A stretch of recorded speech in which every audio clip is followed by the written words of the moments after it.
9절에서 14절까지입니다. 일어서셔서 교독하도록 하겠습니다. 제가 먼저 읽고 마지막에는 같이 봉독하도록 하겠습니다. 로마서 13장 9절에서 14절. 너는 간음하지 말라. 너는 살인하지 말라. 너는 도둑질하지 말라. 너는 거짓 증언하지 말라. 너는 탐내지 말라 한 것과 어떤 다른 명령이 있을지라도 그것은 너는 내 이웃을 내 자신과 같이 사랑하라 하신 이 말씀 안에 간략하게 들어있느니라.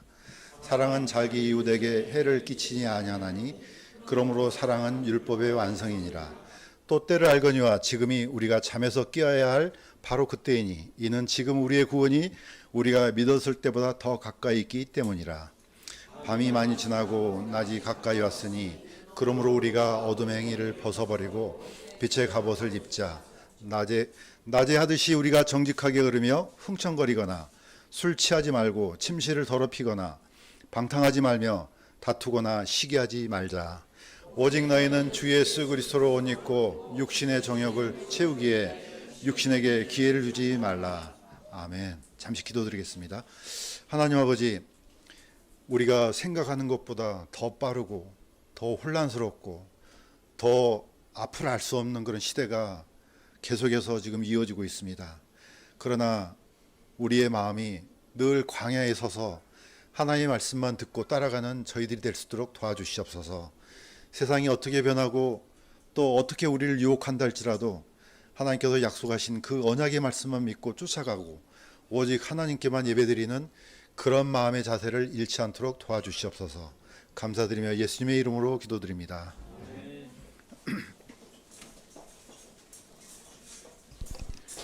갑자기 찬양을 크게 불렀더니 목이 약간 좀 순식간에 소리를 질렀더니 좀 떨립니다. 자, 오늘 우리가 같이 읽었던 말씀은 사도 바울이 로마 성도들한테 보내는 서신입니다. 우리가 이 말씀을 들을 때 또는 이렇게 묵상할 때 항상 저는 버릇처럼 하고 있는 게 이 말씀을 기록했을 당시에 항상 시대적 배경이 저는 굉장히 중요하다고 봅니다. 왜냐하면 그 말씀을 했을 당시에 시대적 배경을 무시하면은 이 말씀에 대한 오해가 많이 일어날 수가 있습니다. 그래서 오늘 또다시 역사적인 고증과 또 지금 현재 이스라엘과 로마는 어떤 상관이 있는지 그걸 먼저 살펴보려고 합니다. 아마 지금 현재 많은 사람들이 이제 오해를 하고 있는 게 아마 이런 부분 같아요. 현재 이스라엘, 지금 현재 이스라엘은 사도 바울이 말씀을 선포했을 때 이스라엘과 다릅니다. 좀 엄밀히 말하면은 현대 이스라엘은 시온주의자, 그러니까 데오도르 헤르츠를 중심으로 해서 1948년 5월 14일 날 독립된 현대 이스라엘이에요. 이 이스라엘하고 지금 성경에 있는 이스라엘을 혼동하면 안 됩니다. 다윗 시대 때 또는 수많은 이스라엘 왕들이 다스렸던 이 나라는요, 한마디로 국가 자체가 예배 공동체예요. 전체가. 그러니까 지금 현대하고는 틀립니다. 이걸 약간 감안을 할 필요가 있습니다. 자, 고대 이스라엘은 전체가 다 하나의 국가지만 하나의 예배 공동체예요. 다른 신앙을 인정할 수 없어요. 우리가 생각했던 그런 나라하고는 좀 다르죠. 그럼 이 시대 때 그럼 우리는 어떻게 부르냐? 현대는 사람들이 보통 현대 용어로 빌리자면은 이걸 신정 국가로 합니다. 하나님에 의해서 통치되는 국가, 통치되는 왕국. 그런데 지금 현대 이스라엘은 아닙니다. 약간 좀 우리가 이걸 분리해서 좀 볼 필요가 있죠. 자, 이스라엘을 좀 제가 설명하자면은 앞에 있는 이 사진을 보시면은 뭐가 돼 있습니까? 프리 팔레스타인이라고 돼 있잖아요. 팔레스타인을 해방하라 이겁니다. 그런데 모습을 보니까 정통파 유대인들이에요. 이건 뭐지? 이 사람들이 지금 미쳤나? 이렇게 좀 생각이 될 정도로 듭니다. 자, 이게 왜 이런 현상이 일어나는지 약간 설명을 하면은 하레디란 말을 많이 들어봤을 겁니다. 또는 하레딤, 복수형이거든요. 이걸 이제 번역상 유대인들의 지금 현재 유대 정통파 이렇게 이제 번역을 이렇게 합니다. 그런데 이 멤버들이 약 900만 명 중에 120만 명이에요. 그러니까 상당히 많은 숫자입니다. 약 120만 명 정도가 이 하레딤인데 이 사람들이 다 똑같은 생각을 갖고 있느냐? 그렇지 않습니다. 이 그룹도 또 세 가지로 또 나눠요. 여기 안에 하시딤이 있고요, 리타임이 있고 스파르딤이 있습니다. 우리가 생각했던 것보다 이스라엘은 훨씬 복잡합니다. 어떤 하나를 딱 끄집어 가지고 이스라엘이 이렇게 할 수가 없을 정도예요. 나머지는 다 뭡니까? 그냥 일반 유대인들이에요. 그러니까 신앙이 있건 없건 믿건 안 믿건 상관없습니다. 이런 사람들이 굉장히 복잡한 그런 그룹을 가지고 있습니다. 예. 이 하레딤 중에서도 가장 극단적인 게 하시딤이에요. 이제 뜻은 경건한 사람들. 하레딤은 하나님을 경외하는 자, 두려워하는 자 이런 뜻이에요. 이 숫자가 약 한 45% 정도 되고, 그 중에서도 굉장히 중요한 그룹이 있는데 리타임이라 해서 리투아니아계의 유대인들이에요. 예, 이 사람들도 한 35% 정도 되고, 이 중에서 이제 스페인, 포르투갈 등지에서 왔던 스파라딤이라고 하거든요. 예, 이 그룹이 한 20% 정도 됩니다.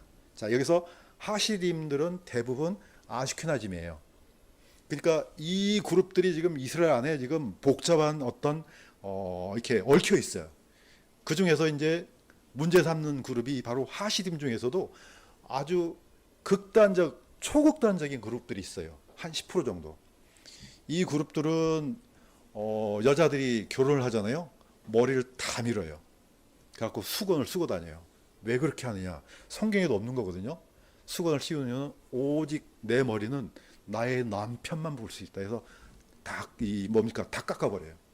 그러니까 완전히 세상과 단절되고 철저하게 어떻게 보면은 하나님께서 통치하신 나라만 인정하는. 그래서 이 초극단적인 이 단체는요, 일단 군대를 안 가요. 하레림들이 물론 많은 사람이 안 가지만 이 사람들은 당연히 안 가고요. 국가에서 베푸는 어떤 혜택도 다 거절해요.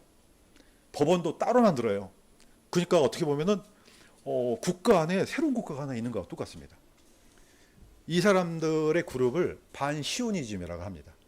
그러니까 일반 그 이스라엘하고 다른 그룹이에요. 그래서 이 사람들은 팔레스타인을 왜 인정하냐? 하나님께서 허락하셨다 이거예요.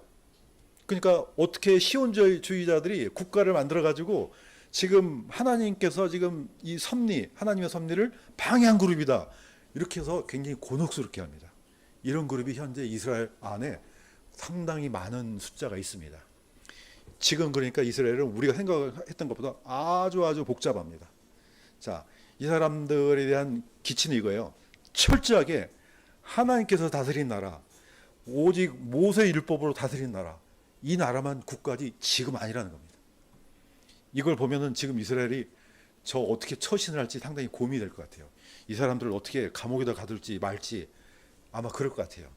자, 이런 상태, 어떻게 보면 지금 제가 지금 이 말씀을 드린 것은 현대 이스라엘하고 그 옛날 과거의 이스라엘하고 다르다는 걸 지금 보여주는 겁니다. 또 한 가지는 이스라엘과 크게 대비된 나라가 로마입니다. 자, 로마서를 기록했을 당시에 로마 황제는 네로예요. 이 사람은 54년에서 68년까지 약 14년 동안 제위에 있었습니다. 그러니까 사도 바울이 이 로마서를 기록했을 때는 바로 이 네로가 통치하고 있었습니다. 그러면은 이 로마서를 읽게 되면은 상당히 이거 난감한 부분이 아닐 수가 없습니다. 왜냐?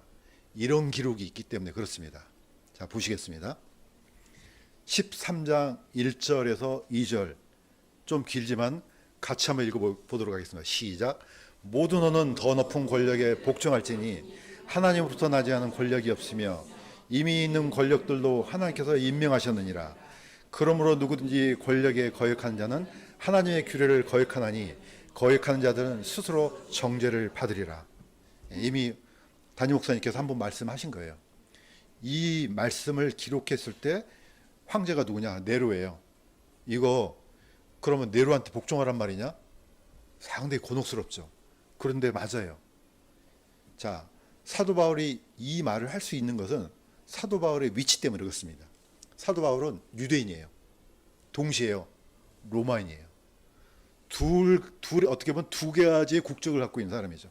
그러니까 이 말을 할 수 있는 것은 어떻게 보면 자기 동족한테 하는 얘기가 똑같아요. 다시 말해서 좀 약간 구체적으로 말하면은 로마에 있는 그리스도인들한테 권력에 복종해야 된다 이렇게 하는 겁니다. 자, 왜 이게 어려운 얘기냐면은 지금 유대인들과 그 다음에 로마인, 그 다음에 복음을 선포한 사도는 상당히 복잡한 역학관계가 있습니다. 지금까지 유대인들은 쭉 율법에 의해서 통제됐고 그런 가르침을 받고 살아왔는데 갑자기 복음, 예수 그리스도의 복음을 통해서 뭔가 굉장히 혼란스러운 상황이 이제 발생이 됩니다. 자, 지금까지 쭉 이런 형태로 살아왔는데 갑자기 예수 그리스도를 통해서 이 율법과 전혀 반대되는 형태의 어떤 복음이 선포되니까 유대인들은 혼란이 있죠. 그게 어디입니까? 그때 나온 게 바로 제1차 예루살렘 공의예요. 어떤 사람이 튀어나오느냐? 아, 모세 율법을 지키지 않으면 구원을 받지 못해. 교리적인 문제가 발생되죠. 그러니까 이거 정리해야죠. 그래서 사도 바울과 바나바가 예루살렘에 올라가서 이 문제를 가지고 딱 매듭을 짓습니다. 자, 그때 이제 사도 베드로가 그 어떤 멍에도 지우지 말라 하면서 드디어 사람은 율법의 행위로 의롭게 되지 못한다 하고 이제 선포가 됩니다. 일단락 됐어요. 일단 유대인이지만은 기독교인, 크리스찬이 된 사람은 이 문제가 그렇게 이제 혼란스럽지 않습니다. 근데 문제는 누가 혼란스럽겠습니까? 로마에 있는 크리스찬들이 혼란스러운 거예요. 자, 우리는 율법을 배운 적도 없고 지킨 적도 없고 그런데 갑자기 느닷없이 이 복음을 통해서 크리스찬이 됐어요. 그럼 우리는 어떻게 하지? 어디다 복종하고 어떤 가르침을 따라야 되지? 이 혼란을 사도 바울은 해결할 필요가 있다는 겁니다. 자, 이 원리는 지금도 똑같습니다. 우리가 언제, 우리 민족이 언제 율법을 지켰습니까?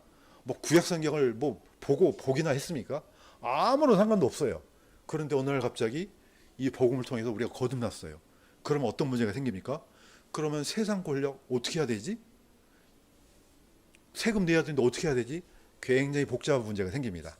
자, 이때 이제 누가 등장합니까? 우리한테 좀 쉽게 표현할 수 있는 하나님께서 이 세상을 어떻게 다스리는지 보여주는 예제 뭡니까? 샘플이 되는 인물이 있습니다. 그게 누구냐? 바로 고레스입니다.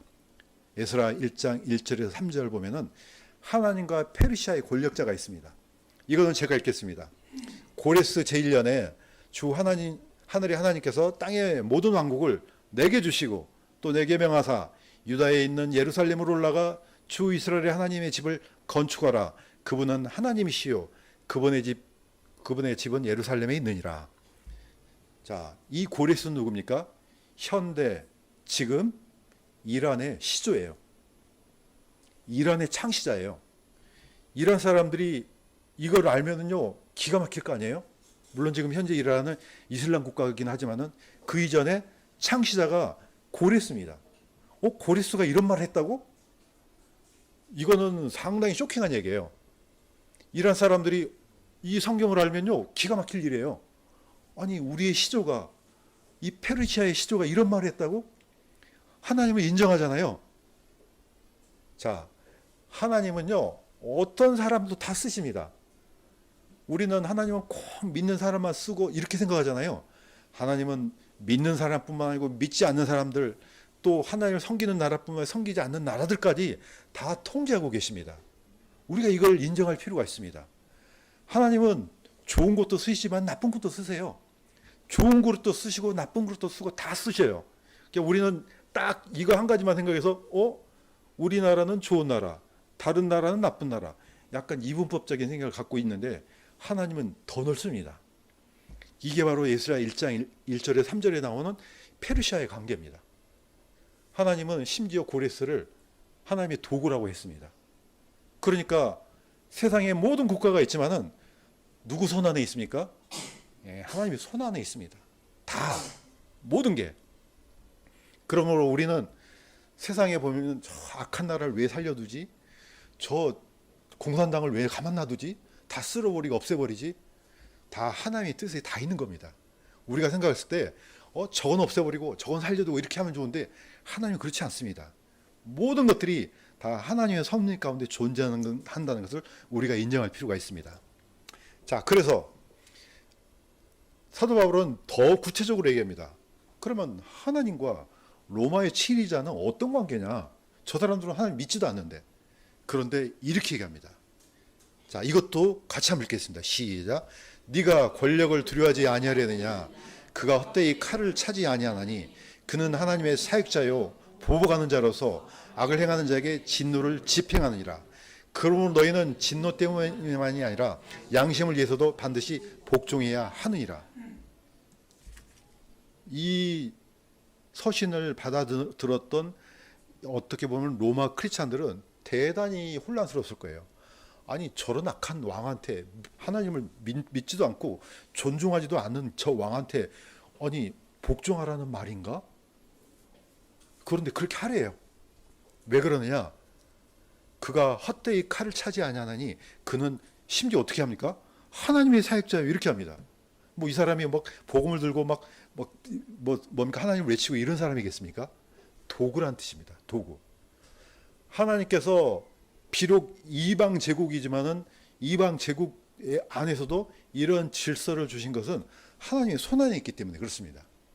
우리가 꼭 우리 마음에 드는 사람한테만 복종하고 마음에 드는 사장님한테만 복종하면은 세상이 어떻게 되겠습니까? 저는 이 기억이 납니다. 옛날 신학교 다닐 때 그때 그 캠퍼스 처치의 담임 목사님이 닐 잭슨 목사님이셨는데 그때 대통령이 누가 되냐면 오바마가 됐어요. 그때 기억이 나요. 왜냐면은 지금 우리는 그냥 뭐 별 생각이 없잖아요. 그때 미국인들 마음을 제가 알겠어요. 왜냐면 그때 미국인들은요, 특히 백인들은 심한 상처를 받았어요. 이거 우리는 못 느낄 거예요. 왜 심한 상처를 받았냐? 아니 어떻게 저 흑인이 대통령이 됐지? 이거 복종하는 게 너무 힘들었을 겁니다. 저는 이걸 이해가 되겠.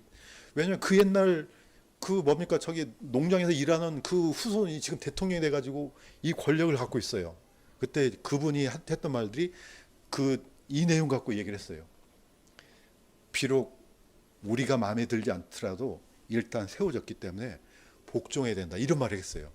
나중에 어떻게 된지 아세요? 몇 달 있다 안 보이더라고요. 그 이유는 모르겠어요. 그만큼 이게 실행하기가 힘든 일이에요. 이걸 우리가 이해할 필요가 있습니다. 자, 굉장히 힘든 일이지만 사도 바울은 이걸 굉장히 강조합니다. 그러면서 어디까지 갑니까? 이렇게까지 얘기합니다. 로마서 13장 7절에서 8절. 이것도 같이 한번 읽겠습니다. 시작. 그러므로 그들이 마땅히 받을 것을 주되 공세받을 자에게 공세를, 존경할 자에게 존경을 주라. 서로 사랑하는 것 외에는 누구든지 어떤 것도 비치지 말라. 다른 사람을 사랑하는 자는 율법을 성취하느니라. 자, 첫 번째는 사람이 가장 민감하게 생각하는 게요, 사실 돈이에요. 돈 문제예요. 자, 사도 바울은 로마에 있는 크리스찬들에게 한마디로 말해서 세금 내라는 거예요. 누구한테? 로마 정부한테, 로마 황제한테. 이거 마음이 그래요, 기쁜 마음으로 내겠습니까? 그렇다 할지라도 내라는 겁니다. 왜? 그 권력, 그 권위는 하나님의 손에 있는 거예요. 물론 그것도 계속 나가는 게 아니잖아요. 하나님은 어떤 방법으로든지 이거 좀 심하네 하면요, 갈아엎습니다. 하나님의 손에 달려있기 때문에 우리는 이걸 믿어야 된다는 겁니다. 지금 생각해 보세요. 북한 정권이 왜 씁니까? 나 같으면 그냥 거의 한 방에 그냥 없애버리고 다 하면 되는데, 그 섭리를 우리는 알 수가 없습니다.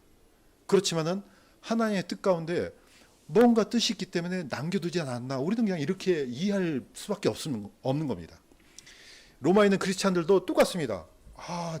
참 이거 실행하기 힘든데, 그런데 세상 정부한테 공세를 내라는 겁니다. 이거는 성경에 있는 하나님의 명령이에요. 그냥 개인적인 명령이 아니고. 그래서 오늘날 우리는 어떻게 보면 두 가지 국적을 갖고 있습니다. 하나는 하늘나라의 국적, 하나님의 자녀가 됐기 때문에. 또 한 가지는 대한민국의 국적. 두 가지를 갖고 있습니다. 그러면 우선순위는 뭐냐 이거죠. 우리가 이제 생각할 때 항상 우선순위는요, 하나님의 법이 우선입니다. 이거 굉장히 중요한 문제입니다. 그러면은 세상 법하고 하나님의 법이 충돌이 일어나면 우리는 뭘 지키냐 이거죠. 두말하면 잔소리죠. 하나님의 법입니다. 예를 들어보겠습니다. 다니엘 3장 1절에서 6절. 자, 다니엘서는 이렇게 기록됐습니다. 자, 이건 제가 읽겠습니다.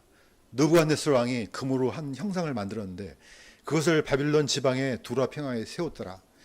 누구든지 엎드려서 경배하지 아니한 자는 그 즉시 맹렬히 불타는 용광로 한가운데 던져지더라. 예, 드디어 느부갓네살 왕이 드디어 권력을 잡았습니다. 그리고 한 일이 뭐예요? 이게 한 높이가요 약 한 30m 정도 돼요. 어마어마한 크기예요. 이걸 다 금으로 만들었는지 아니면 금을 칠했는지는 모르겠어요. 어쨌든 이 엄청난 것을 만들어서 이제 다 거기에 경배해. 자, 이렇게 했을 때 정한 사람이 누굽니까? 다니엘의 세 친구입니다. 예, 다른 거는 지키지만은 이건 법이 충돌해요. 하나님의 법과 세상 법이 충돌해요. 이건 우리는 못하지. 예, 목숨을 걸었습니다. 나중에 그랬더니 하나님께서 풀무불에까지도 하나님께서 끄집어내셔서 건져주셨습니다. 물론 뭐 매번 이런 일이 있겠습니까만은 우리가 여기서 얻는 원칙이 있다는 겁니다.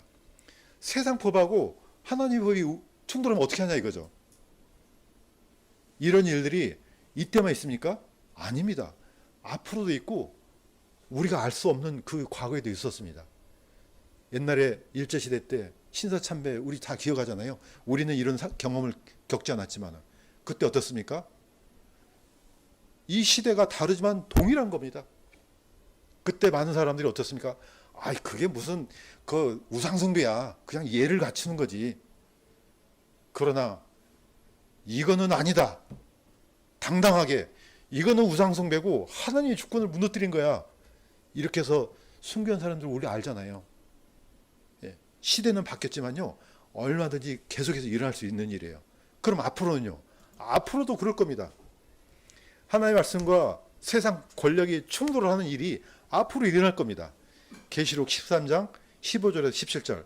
우리가 이걸 너무 극단적으로만 생각하지 말고 이 원리를 이해하면요. 아, 언제든지 가능하다 생각이 들 수 있을 겁니다.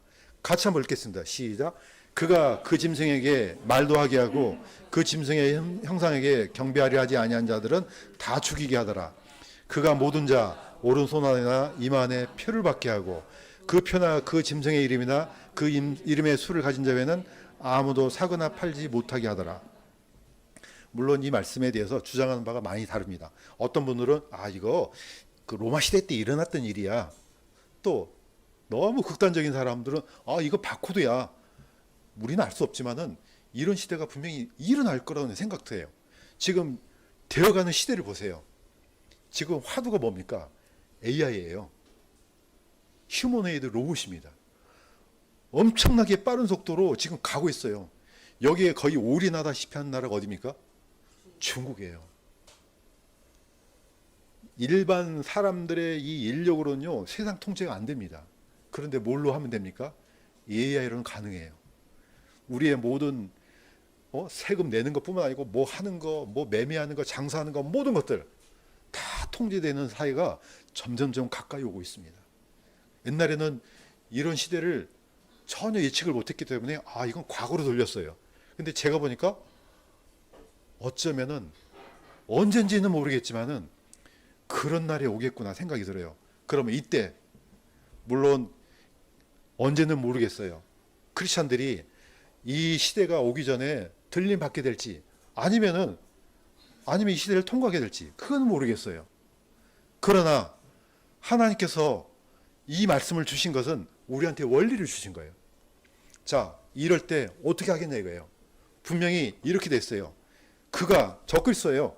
자기 형상을 만들어 놓고 말도 하게 하고 아유 형상이 말을 해요. 옛날에는 이해가 안 됐어요. 충분히 가능하잖아요. 대화도 돼요. 알아서 활동도 해요. 자, 그 짐승한테 경배해. 옛날 느부갓네살 왕하고 똑같아요. 다 경배해. 만약에 이렇게 하지 않으면요. 자, 이 사람들을 어떻게 구별하느냐? 오른손이나 이마에 표를 받게 하고 그 표나 그 짐승의 이름이나 그 이름의 수를 가진 자에는 아무도 사거나 팔지 못하게 하니라. 예, 이미 신분이 다 드러납니다. 그러니까 누가 경배하는지 안 하는지 다 알 수 있다는 거예요. 혹시 이 말씀을 갖고 두려워한다면은 그거는 좀 문제가 있어요. 두려워할 필요 없습니다. 저는 믿습니다. 어떤 시대가 됐든지 우리가 한번 받은 구원은 변하지 않습니다. 이걸 믿어야 됩니다. 자, 오늘 로마서를 이야기하기 전에 이 말씀을 먼저 드린 것은 세상 법하고 하나님 법이 충돌했을 때는 우리의 선택권은 뭐 이거 할까 저게 아니에요. 거듭났다면 반드시 하나님의 법에 먼저 순종해야 될 줄로 믿습니다. 자, 오늘 제목이 율법과 복음이에요. 두 가지 이 단어는요, 엄청난 시간차가 있습니다. 그 다음에 이거는 단순한 용어가 아니에요. 모세는 주전 약 1500년 사람이에요. 그때부터 예수님께서 오시는 그날까지 이스라엘은 이 율법에 의해서 통제됐고 다스려졌습니다. 자, 그런데 유대인들이 이 율법을 어떻게 활용했습니까? 율법의 행위를 통해서 구원받는 그런 교리를 만들어냈습니다. 그러니까 어떻습니까? 해도 해도 끝이 없는 거예요. 자, 로마인 입장에서는 대단히 혼란스러운 거예요. 자, 이때 사도 바울이 정리를 해줍니다. 이렇게 얘기합니다. 자, 10계명 마지막 계명을 얘기를 합니다. 그러면서 어떤 다른 명령이 있을지라도 그것은 너는 내 이웃을 내 자신과 같이 사랑하라 하신 이 말씀 안에 간략하게 들어있느니라. 사랑은 자기 이웃에게 해를 끼치지 아니하나니 그러므로 사랑은 율법의 완성이니라. 율법은 뭐 하라 하지 말라 기록된 말씀만 해서 365가지는 하지 마, 248가지는 해. 이게 한도 끝도 없습니다. 그러니까 사람들이 이걸 지키려고 또 다른 또 법을 만들고 또 만들고 또 만들고 구원이 됩니까 안 됩니까? 불가능한 겁니다. 행위로는 불가능해요. 그런데 예수 그리스도의 복음을 통해서 행위가 아니고 예수 그리스도를 믿기만 하면은 하나님의 자녀가 되는 권세를 주셨어요. 그러니까 딱 한마디로 신분이 확 바뀌어버려요. 자, 사도 바울이 로마인이에요. 사도 바울의 아버지는 아마 엄청난 노력을 통해서 로마에 헌신해서 어떻게 보면 군복무를 통해서 그 시민권을 얻었을 겁니다. 보통 사람은 얻을 수가 없습니다. 율법으로 구원받는 것은요, 이것하고 비교도 안 돼요. 불가능한 겁니다. 그런데 예수 그리스도를 통해서 십자가에서 우리의 모든 죄를 다 대속하시고 이제 그 예수 그리스도를 믿고 영접하기만 하면은 하나님의 자녀가 되는 권세를 그냥 주셨어요. 이때 로마인들은 굉장히 쇼킹하겠죠. 자기네들은 이런 법을 지킨 것도 아니고 어떻게 해야 될지 모르는데, 그러면서 이 결론이 겁니다. 사랑은 율법의 완성이다. 뭘 하라 말아가 아니고 이제 모든 우리의 행동 자체가 사랑으로서 그 근원을 따라서 가는 겁니다. 예를 들면은 성경 안에 담배 피지 말라는 말이 있습니까? 그러면은 담배를 피워야 됩니까?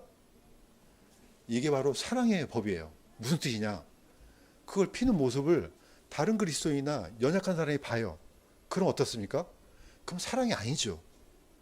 이게 바로 사랑의 법은 뭘 하라 하지 말라는 게 없어요. 그렇지만은 성령께서 내주하신 사람들 안에는 다 이런 판단이 있는 겁니다. 내가 이 행동을 하게 되면은 저 사람의 양심을 무너뜨리고 저 사람의 마음에 상처를 주고 이게 다 세워지는 거예요. 그러니까 굳이 뭐 법을 만들어서 이렇게 살아가라 할 필요가 없다는 겁니다. 그래서 로마서 13장은 굉장히 사실 어떻게 보면 중요한 겁니다. 법이 이제 사랑의 법으로 통치되는 거다. 자, 사도 바울은 이제는 이렇게 끌고 갑니다. 자, 그 옛날 사도 바울이 선포했던 그 복음, 우리는 보통 마지막 시대에 그러면은 지금이 마지막 시대라고 생각하잖아요. 성경은 마지막 시대가 언제입니까? 예수님께서 오셨을 때가 마지막 시대예요. 그때부터 지금까지 계속해서 마지막이에요. 그럼 지금은요? 마지막이 마지막이죠. 거의 이 선포를 했을 때 장장 거의 한 2000년이 지났어요.